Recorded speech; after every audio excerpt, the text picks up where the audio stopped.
지난주 이른바 대장동 사건 1심 판결이 나왔는데요. 후폭풍이 계속되고 있습니다.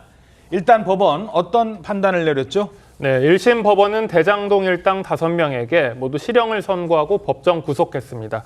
그런데 이 1심 판결문에 이재명 대통령의 이름이 총 390번 나오는 것으로 알려졌습니다. 재판부는 성남도시개발공사 설립과 이 대통령의 당시 성남시장 재선 과정에서 이 기업, 이런 것 등으로 민간업자들은 사실상 사업 시행자로 내정되는 특혜를 받게 됐다라고 했고, 이 대통령이 정진상 전 실장으로부터 민간업자들이 시장 재선 과정에서 큰 도움을 준 사실을 보고받아 알았을 것이다, 이렇게 판단했습니다. 다만 이 대통령이 민간업자들로부터 직접적인 금품이나 접대를 받았다는 증거는 없다라고 밝혔는데요. 그러면서 재판부는 이 대통령 재판이 중단되면서 성남도시개발공사의 피해 회복이 곤란하게 됐다, 이런 언급을 하기도 했습니다.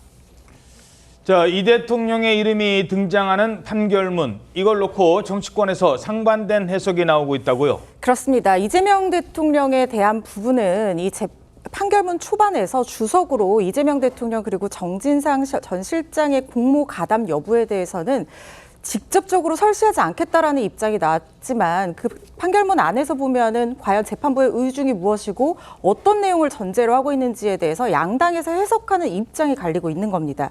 민주당은 대장동 1심 판결이 이 대통령이 대장동 일당과 무관하다는 사실을 법원에서 공식적으로 확인한 것과 다름없다라는 주장을 펴고 있는데, 판결문 중에서 성남시장은 유동규 전 본부장 등과 민간업자의 유착이 어느 정도인지 모르는 상태였다, 이렇게 얘기한 부분을 근거로 들고 있습니다. 또 재판부가 이 대통령이 유 전 본부장 등이 민간 업자들로부터 금품 또 접대를 받는 것은 제대로 알지 못했던 것으로 보인다, 이렇게 적시한 부분도 있어서 이렇게 해석을 내놓는 근거로 삼고 있는데, 반대로 국민의힘 쪽에서는 가장 주목하는 단어로 수뇌부라는 말을 꼽고 있습니다.